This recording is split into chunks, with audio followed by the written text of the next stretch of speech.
Greetings and welcome to the third episode of the Black Foundation podcast. In this episode, we are returning to our discussion of the Southern African board game, Umlabalaba, or Zulu chess.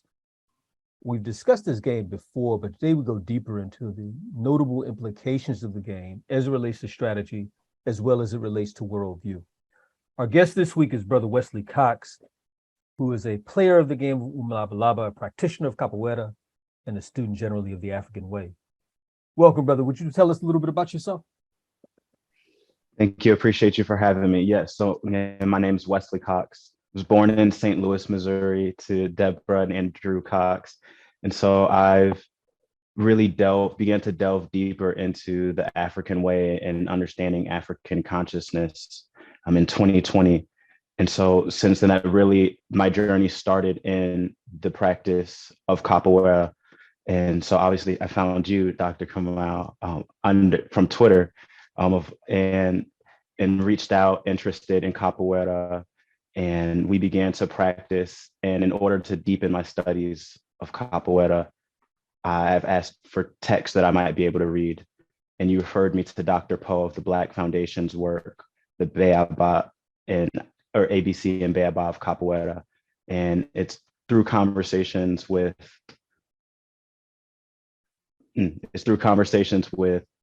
Dr. Poe and yourself, as well as joining in and playing some games of Umlabalaba, that I really just began through capoeira and through Umlabalaba, so in games and cultural practices, to really understand the African arts and where I am today. That's really interesting. The capoeira was a bridge, to these deeper engagements, deeper explorations of the African way. I understand that you've written an article about Umlabalaba. Do you want to say a bit about it? Because I imagine will have some bearing on our conversation. Certainly. So I wrote an article titled Umlabalaba in Cosmology. And the inspiration from the article came from one of our ancestral warrior scholars, Dr. Charcy McIntyre. She was giving a lecture on the Afrocentric, Eurocentric, and Amerocentric, or the Native American worldviews. And in her assessment, she mentioned something that was particularly of interest and kind of sparked something within me. And she said that environment determines culture, culture determines consciousness, and it is consciousness that creates your worldview.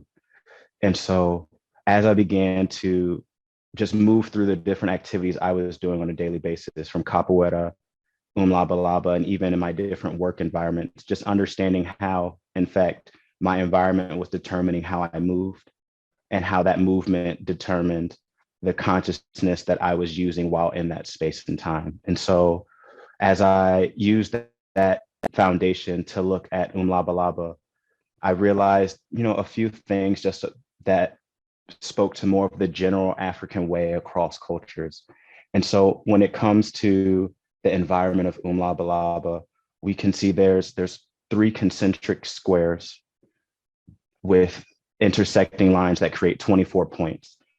And so unlike chess, where black is on one side, white is on the other, and there's a war in the middle, in Umlabalaba, you can place your token anywhere.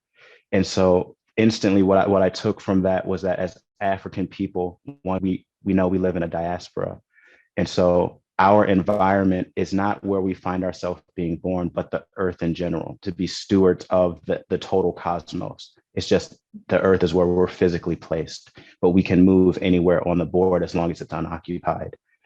And then moving over into a cultural dynamic, what you understand from Umlabalaba is that it's not a game of class where some pieces have more value intrinsically than others, but instead it's a game about community building and family. And so what I took from that is the significance of family in African culture, remembering that there's a trinity of tokens. You have the father, the mother, and the child, or you have the spirit, you have the temple, and you have the mind. And so the best way to defeat one's opponent is to create a family structure and a community structure that is not only self-sufficient, but also collectively works. And so lastly, looking at Umlabalaba and consciousness, we can see that firstly, we must be aware that no matter where we're born or placed in the environment, that we must work in a harmonious unity. And so to this extent, one kind of quickly realizes while playing Umlabalaba that power and our consciousness in the African sense is localized within close proximity to one another.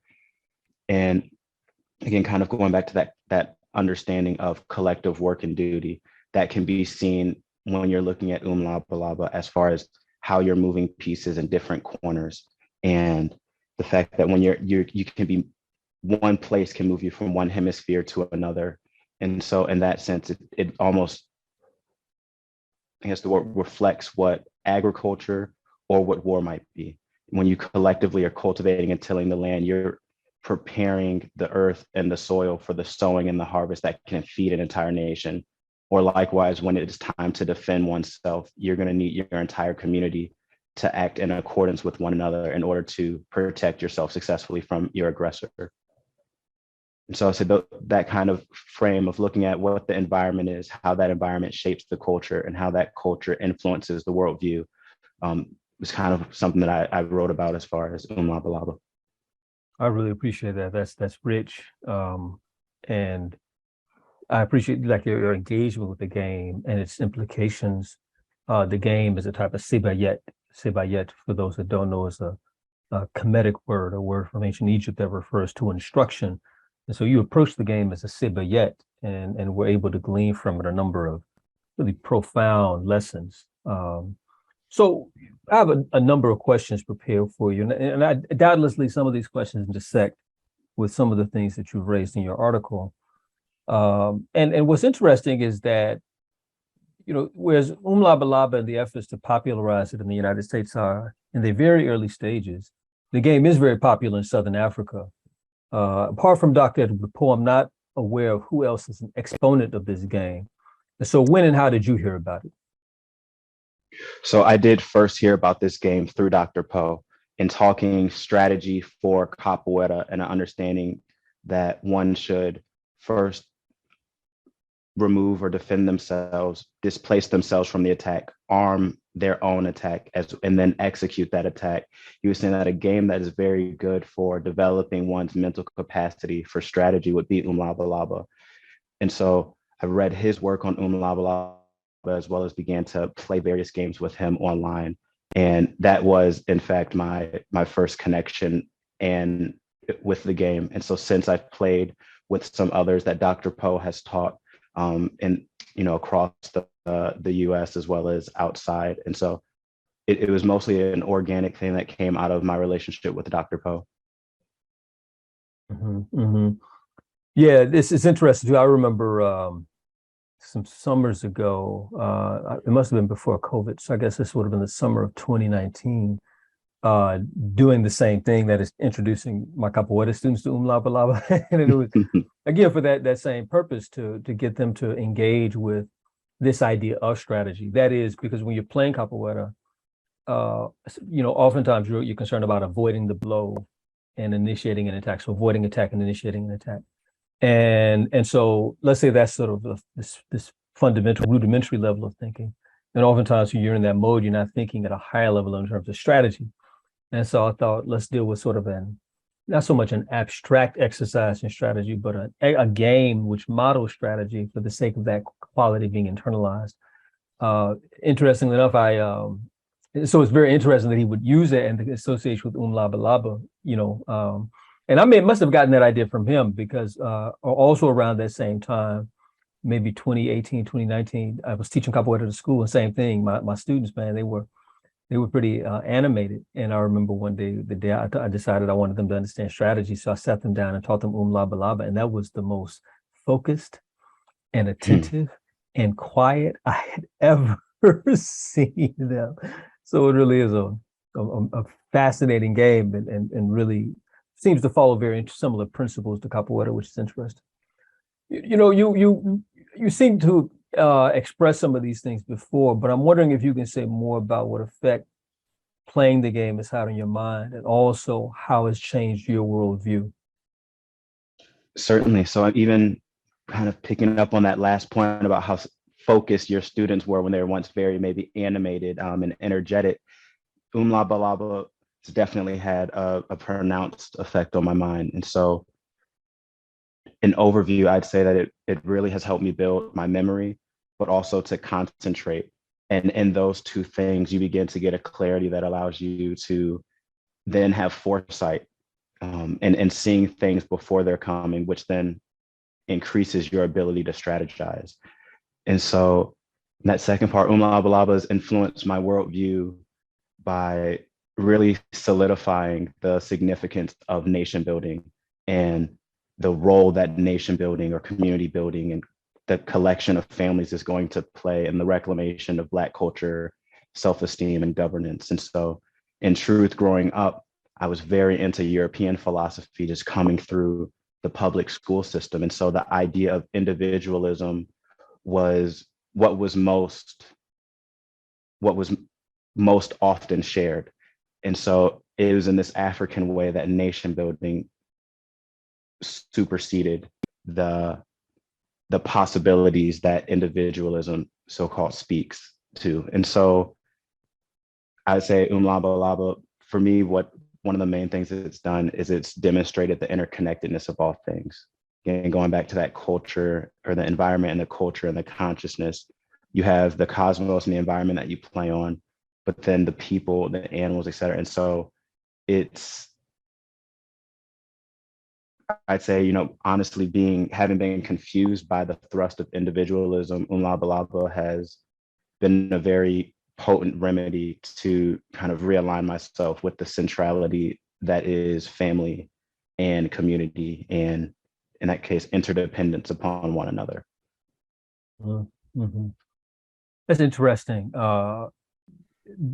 That was one of the quality that you described is very interesting and very striking, I think, in a lot of ways. This idea of this communal sort of principle implicit in the game. That's particularly interesting because I think that what we find with a number of social activities among African people, that they have an implicit and or explicit communalism to them, which raises very interesting questions about the utility of those things in terms of anchoring us in a more expansive sense of ourselves. And when you were speaking, particularly in terms of the juxtaposition between the community and that which advances the community in contrast to that which advances the individual, it made me think of the African proverb, which says that if you want to go somewhere fast, go alone. But I think if you want to go far, you go together. I think it's how it goes. But it's interesting to me because it raises notable implications in terms of how we see progress. What kind of progress is more relevant, more meaningful for a collective of people, for a community of people. And I think it sort of carries with it a type of discernment. And I think there's an element of this, I think, that is implicit in terms of the let's say, the hierarchical nature of pieces in in chess. And so, when you talk about developing the mind, why would playing Umlabalaba be more beneficial than perhaps playing chess? Very interesting, because honestly, if you were to ask me this question maybe 10 years ago, I don't know that I would have agreed that it is even better. And so having been playing this game in constant repetition, I'd say the first thing is just going to be, because it demands that our visual field of awareness is a full 360 degrees. Again, kind of looking at the beginning of chess, Black on one side, white on another, and the fight is always moving forward. Whereas in Umlabalaba, you can be placed anywhere. And so you have to understand all directions and angles, or have that omnidirectional sight in order to effectively know where you are and where you should go as a result of maybe where your enemy is or where your community is and how you need to get back into yourself. And so that's going to be beneficial for us as African people specifically, given the Western malaise that we find ourselves in all over. And if we begin to get confused by where we are, we might not realize how strong we can be in our interconnection, having been at being everywhere at one time. And so I would also say something that's important about Umlabalaba in a way that you don't necessarily see in chess is how defense and attack can be a simultaneous thing. And so I'd say Umlabalaba collapses space and time in a manner that chess doesn't do. And given that, you also, the more you play, because there's so much going on, it begins to like increase your capacity to trust yourself, because there's so many different options. If we want to logically sit down and try to play out every option, you can exhaust yourself before you move, versus trusting your instinct and at this point, the intuitive faculties that you're building up, seeing what's coming and trusting that foresight to then move. And so I'd say in that sense, especially because we have to relate this back to what we're looking to do culturally, I would say that Umlabalaba, it better like builds and magnifies our hearts as a people. And it's doing that, like I said, by building that intuitive capacity. And so that's a mental capacity that is increasing the connection between the mind and the heart. And so now your heart is magnifying and amplifying that which you're holding most closely to you that may not be able to be, seen or written out or put into words. And I think that's going to have, as we build that collective heart, that's going to have a dramatic capacity to change and shift the dynamics that we are currently find ourselves in. That's I really appreciate what you said, particularly this idea of the heart. And you took me to a line in Patahotep, in the Sivayat Patahotep. Patahotep, for our listeners that may not know, was a deep thinker. Some would say philosopher, but Dr. Jacob H. Carruthers would have likely simply have called him a deep thinker from ancient Kemet, and was responsible for the construction of a wisdom text, which many consider the oldest text in the world. And that in and of itself is significant, because this is not something we hear very often, right? That the oldest book in the world is essentially a book of African knowledge. But one of the things that Ptahhotep said in that text, he encouraged one to follow their heart, and so it raises interesting implications in terms of what the heart means. And you have this idea, and Chukwunyere Kamalu writes about this in his book Person, Divinity, and Nature, of the heart in both the Kemetic sense and also in the Igbo sense, in terms of how Kamalu is addressing it, the heart as certainly the seat of one's ethical reasoning, but also the seat of one's motivation. It's kind of like the expression, when I grew up, for instance, and someone was afraid to do something, people might critique them and say, well, he ain't got no heart. He ain't got no heart, because that person was afraid or they were timid. And so the heart in this case represented determination, it represented courage. But also, and I really appreciate that you read into this, because in order to have that kind of determination, in order to have that kind of courage and to act on it, it does require a degree of trust in one's capacity.